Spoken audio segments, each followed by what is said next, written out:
Hi all, welcome back to my channel.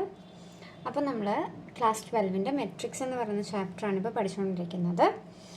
അപ്പോൾ നമ്മൾ last വീഡിയോയിൽ നമ്മൾ പഠിച്ചത് നമുക്കൊരു മെട്രിക്സ് തന്നിട്ടുണ്ടെങ്കിൽ അതിനെ നമുക്ക് സിമെട്രിക് മെട്രിക്സിൻ്റെയും സ്ക്യൂ സിമെട്രിക് മെട്രിക്സിൻ്റെയും സമ്മാക്കി എഴുതാൻ പറ്റും. അതെങ്ങനെയാണ് ചെയ്യേണ്ടതെന്നുള്ളത് ജനറൽ ഫോമായിട്ടും അതിൻ്റെ ഒരു പ്രോബ്ലവും നമ്മൾ 2 വീഡിയോയിലായിട്ട് നമ്മൾ പഠിച്ചു. അപ്പോൾ അത് തന്നെ അതിൻ്റെ വേറൊരു പ്രോബ്ലമാണ് നമ്മൾ ഇന്ന് ചെയ്യാനായിട്ട് പോകുന്നത്. അപ്പോൾ നമ്മുടെ പ്രോബ്ലം ഇതാണ്: express A equal to matrix 7 3 minus 5 0 1 5 minus 2 7 3 as the sum of a symmetric matrix and a skew symmetric matrix. നമുക്കൊരു മെട്രിക്സ് തന്നിട്ടുണ്ട്, അതിനെ സിമെട്രിക് മെട്രിക്സിൻ്റെയും സ്ക്യൂ സിമെട്രിക് മെട്രിക്സിൻ്റെയും സം ആക്കി എഴുതണം. അതാണ് നമ്മുടെ ക്വസ്റ്റ്യൻ.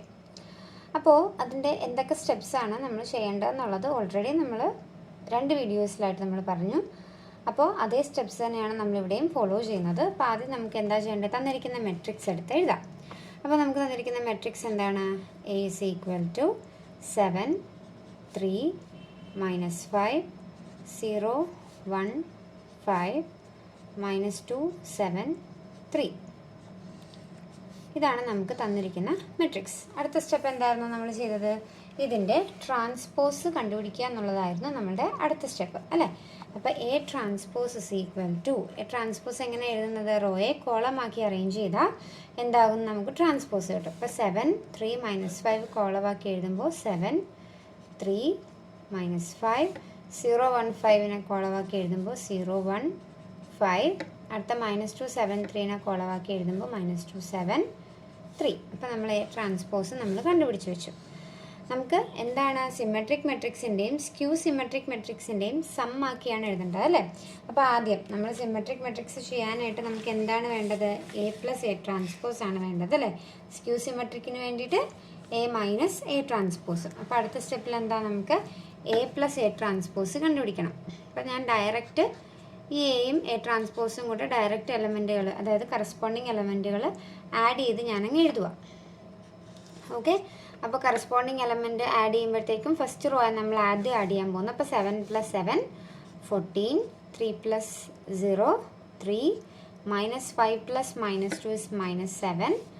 എൻ്റെ ഒപ്പം നിങ്ങളും ചെയ്യുക. കറക്റ്റ് കറസ്പോണ്ടിങ് എലമെൻറ്റുകൾ തമ്മിൽ ആഡ് ചെയ്യുക. നമ്മളിപ്പോൾ ഒരുപാട് പ്രോബ്ലംസ് അഡീഷനൊക്കെ ചെയ്തില്ലേ? അപ്പം എല്ലാത്തിലും നമ്മൾ എടുത്ത് എഴുതണം എന്ന് നിർബന്ധമൊന്നുമില്ല. എഴുതി ചെയ്യേണ്ടവർക്ക് എഴുതി ചെയ്യാം, അല്ലെ ഡയറക്റ്റ് ആഡ് ചെയ്യാൻ പറ്റും എന്നുള്ളവർ അങ്ങനെ ചെയ്യുക. ഓക്കെ, അപ്പോൾ ഫസ്റ്റ് റോ നമ്മൾ കഴിഞ്ഞു. ഇനി second row 0 + 3 3 1 + 1 2 5 + 7 is 12. Next third row -2 + -5 is -7 7 + 5 is 12. Then last 3 + 3 is 6. അപ്പോൾ നമ്മൾ എന്ത് കണ്ടുപിടിച്ചു? A + A ട്രാൻസ്പോസ് നമ്മൾ കണ്ടുപിടിച്ച് വെച്ചു. ഓക്കെ, ഇനി നമ്മുടെ അടുത്ത സ്റ്റെപ്പ് എന്താണ്? ഇതിൻ്റെ ഹാഫ് എടുക്കണം, അല്ലേ? അതായത് A + A ട്രാൻസ്പോസിൻ്റെ ഹാഫ് എടുക്കുക. അതിനെയാണ് നമ്മൾ എന്തെന്ന് പറയുന്നത്? P എന്ന പേരിൽ ഡിനോട്ട് ചെയ്യുന്നത്. ഓക്കെ, അപ്പം A + A ട്രാൻസ്പോസിൻ്റെ ഹാഫ് എടുക്കുക എന്ന് പറയുമ്പോൾ P is equal to, നമ്മളതിന് എന്താണ് ഡിനോട്ട് ചെയ്യുന്നത്? P എന്നാണ് നമ്മളതിനെ ഡിനോട്ട് ചെയ്യുന്നത്. P = ½ of A + A transpose. അതായത് നമ്മളിപ്പോൾ ഒരു A + A ട്രാൻസ്പോസ് ഓൾറെഡി കണ്ടുപിടിച്ച് വെച്ചല്ലോ. അതിലെല്ലാ എലമെൻറ്റിൻ്റെയും കൂടെ ഹാഫ് മൾട്ടിപ്ലൈ ചെയ്യുക, അല്ലെങ്കിൽ ആ എല്ലാ എലമെൻറ്റിനെയും ഒരു 2 കൊണ്ട് ഡിവൈഡ് ചെയ്യുക. അപ്പോൾ നമുക്ക് എന്തായിരിക്കും മെട്രിക്സ് കിട്ടുന്നത്? അതിൽ ഫസ്റ്റ് എലമെൻറ്റ് 14 ആയിരുന്നു. 14/2 7. Second one is 3/2. അത് നമുക്ക് ഡിവൈഡ് ചെയ്യാൻ പറ്റില്ലല്ലോ. അപ്പോൾ അതങ്ങനെ തന്നെ എഴുതുക. അതിനെ ഡെസിമലാക്കി എഴുതേണ്ട ആവശ്യം ഇല്ല. നെക്സ്റ്റ് ഇസ് -7 ആയിരുന്നു. അതിനെ 2 വെച്ച് ഡിവൈഡ് ചെയ്യുമ്പോൾ -7/2. നെക്സ്റ്റ് ഇസ് 3 ആണ്. അപ്പോൾ 3/2. അടുത്ത എലമെൻറ്റ് 2 ആണ്. 2/2 1 വരും. അടുത്ത എലമെൻറ്റ് 12 ആണ്. 12/2 6 വരും.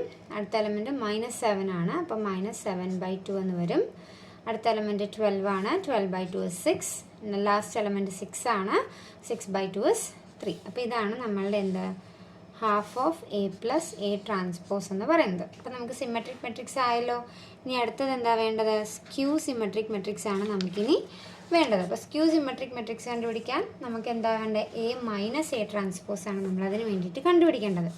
അപ്പോൾ A minus A transpose is equal to നമ്മൾ കറസ്പോണ്ടിങ് എലമെൻറ്റുകൾ എന്ത് ചെയ്യണം, മൈനസ് ചെയ്യണം. കറസ്പോണ്ടിങ് എലമെൻറ്റ് മൈനസ് ചെയ്യുമ്പോഴത്തേക്ക് നമുക്ക് കിട്ടുന്ന മെട്രിക്സ് എന്താണ്, 0 3 -3 -3 0 -2 then 3 2 0.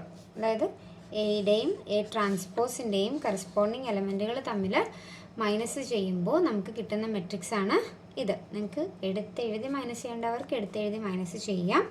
അല്ലാതെ എയും എ ട്രാൻസ്പോസും നോക്കി കറസ്പോണ്ടിങ് എലമെൻറ്റുകൾ തമ്മിൽ മൈനസ് ചെയ്ത് ഡയറക്റ്റ് ഇതുപോലെ എഴുതാൻ പറ്റുന്നവർക്ക് അങ്ങനെയും ചെയ്യാം. ഓക്കെ, അപ്പം നമ്മൾ എ മൈനസ് എ ട്രാൻസ്പോസ് കണ്ടുപിടിച്ചു. ഇനി നമുക്ക് എന്താ വേണ്ടത്, ഇതിൻ്റെ ഹാഫ് എടുക്കണം അല്ലേ. അതിനെയാണ് നമ്മൾ ക്യൂ എന്ന പേരിൽ ഡിനോട്ട് ചെയ്തിരുന്നത്. അപ്പോൾ Q is equal to half of A minus A transpose. അപ്പോൾ എന്താ, ഇതിലെല്ലാ എലമെൻറ്റിനെയും 2 കൊണ്ട് ഡിവൈഡ് ചെയ്യുക. അപ്പോൾ നമ്മുടെ ഫസ്റ്റ് എലമെൻറ്റ് 0 0/2 ഇസ് 0 3/2 -3/2 -3/2 0 -1 3/2 1 0. ഓക്കെ, അതായത് എ മൈനസ് എ ട്രാൻസ്പോസിലെ എല്ലാ എലമെൻറ്റുകളെയും ഞാൻ എന്ത് ചെയ്തു, ഒരു 2 കൊണ്ട് ഞാൻ ഡിവൈഡ് ചെയ്തു. അപ്പോൾ എനിക്ക് എന്ത് കിട്ടി, ക്യൂ എന്ന് പറയുന്ന ഒരു സ്ക്യൂ സിമെട്രിക് മെട്രിക്സ് എനിക്കിവിടെ കിട്ടിയിട്ടുണ്ട്. അത്രയും ക്ലിയർ ആണോ? നമുക്ക് എ എന്ന് പറയുന്ന ഒരു മെട്രിക്സ് ഉണ്ടായിരുന്നു, അതിൻ്റെ ട്രാൻസ്പോസ് നമ്മൾ കണ്ടുപിടിച്ചു, അത് വെച്ച് എ പ്ലസ് എ ട്രാൻസ്പോസ് കണ്ടുപിടിച്ചു, അതിൻ്റെ ഹാഫ് എടുത്തു, അതിന് പി എന്ന് നെയിം കൊടുത്തു, അതാണ് നമ്മുടെ സിമെട്രിക് മെട്രിക്സ്. നമ്മൾ എ മൈനസ് എ ട്രാൻസ്പോസ് കണ്ടുപിടിച്ചു, അതിൻ്റെ ഹാഫ് എടുത്തു, അതിന് ക്യൂ എന്ന് നെയിം ചെയ്തു, അതാണ് നമ്മളുടെ സ്ക്യൂ സിമെട്രിക് മെട്രിക്സ്. ഓക്കെ, അപ്പോൾ ഇനി നമ്മൾ നമ്മളതിനെ സമ്മാക്കി എക്സ്പ്രസ് ചെയ്യാനായിട്ട് പോകുവാണ്. അപ്പോൾ എങ്ങനെയാണ് നമ്മൾ എഴുതണമെന്ന് പറഞ്ഞത്, A is equal to P plus Q അല്ലേ. ഇനി അതാത് സാധനത്ത് ആ മെട്രിക്സുകൾ എഴുതിയാൽ മാത്രം മതി. എ എന്ന് പറയുന്നത് എന്താ, നമ്മുടെ ക്വസ്റ്റ്യനിൽ ഓൾറെഡി തന്നിട്ടുണ്ട്, അതെടുത്തെഴുതുക. 7 3 -5 0 1 5 -2 7 3. ഇതാണ് നമ്മളുടെ എ എന്ന് പറയുന്ന matrix, which is equal to P എന്താണ്, 7 3/2 -7/2 3/2 1 6 -7/2 6 3. ഇതാണ് നമ്മൾ കണ്ടുപിടിച്ച പി എന്ന് പറയുന്ന മെട്രിക്സ്. പ്ലസ് ലാസ്റ്റ് എന്താ എഴുതണ്ടേ, ക്യൂ എന്ന് പറയുന്ന മെട്രിക്സ് ആണ്. 0 3/2 -3/2 -3/2 0 -1 3/2 1 0. ക്ലിയർ അല്ലേ? അപ്പോൾ നമ്മൾ എന്താ കണ്ടുപിടിച്ച് വെച്ച പി എന്ന് പറയുന്ന മെട്രിക്സും ക്യൂ എന്ന് പറയുന്ന മെട്രിക്സും കൂടെ നമ്മൾ എടുത്തെഴുതി എന്താണ്, എ എന്ന് പറയുന്ന മെട്രിക്സിനെ sum of symmetric matrix and skew symmetric matrix ആക്കി നമുക്ക് എഴുതാനായിട്ട് പറ്റി. അപ്പം ഈ പ്രോബ്ലം എല്ലാവർക്കും ക്ലിയർ ആയി എന്ന് വിശ്വസിക്കുന്നു. സ്റ്റെപ്പുകൾ ഓർത്തിരിക്കുക. നമുക്കൊരു മെട്രിക്സ് തന്നിട്ടുണ്ടെങ്കിൽ അതിൽ ഫസ്റ്റ് സ്റ്റെപ്പ് നമ്മൾ എ ട്രാൻസ്പോസ് കണ്ടുപിടിച്ച് വെക്കുക. അടുത്ത സ്റ്റെപ്പ് എന്താണ്, സിമെട്രിക് മെട്രിക്സ് ആണ് ആദ്യം കണ്ടുപിടിക്കേണ്ടത്. അപ്പോൾ അതിന് വേണ്ടിയിട്ട് എ പ്ലസ് എ ട്രാൻസ്പോസ് കണ്ടുപിടിക്കുക, അതിൻ്റെ ഹാഫ് എടുക്കുക, അതിനെ പി എന്ന് നെയിം ചെയ്യുക.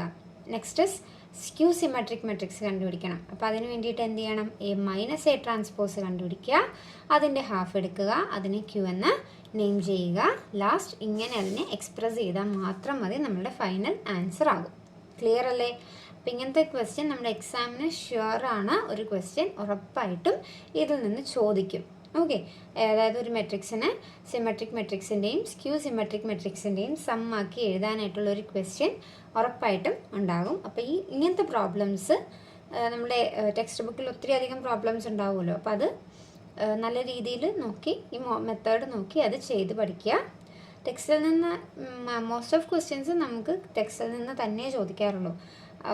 അതിൻ്റെ പുറത്തോട്ട് അങ്ങനെ കണ്ടിട്ടില്ല. ചോദിച്ചിട്ടുണ്ട്, ഇല്ലെന്നല്ല, എന്നാലും കൂടുതലും നമുക്ക് ടെക്സ്റ്റിലുള്ള ക്വസ്റ്റ്യൻസ് തന്നെയായിരിക്കും നമുക്ക് നമ്മുടെ മിസലേനിയസ് എക്സസൈസ് ഒക്കെ ഉണ്ടല്ലോ, അത് പുറകെ ചെയ്യാം. അപ്പോൾ ഒന്നും കൂടെ ആ പ്രോബ്ലംസൊക്കെ നോക്കി നല്ല രീതിയിൽ പഠിക്കുക. അപ്പോൾ ഈ പ്രോബ്ലം എല്ലാവർക്കും മനസ്സിലായെന്ന് വിശ്വസിക്കുന്നു. അപ്പോൾ നിങ്ങൾക്ക് ഈ വീഡിയോ ഇഷ്ടമായെങ്കിൽ നിങ്ങളുടെ ഫ്രണ്ട്സിനൊക്കെ ഷെയർ ചെയ്യുക, എൻ്റെ വീഡിയോ ലൈക്ക് ചെയ്യുക, എൻ്റെ ചാനലൊന്ന് സബ്സ്ക്രൈബ് ചെയ്യുക. താങ്ക്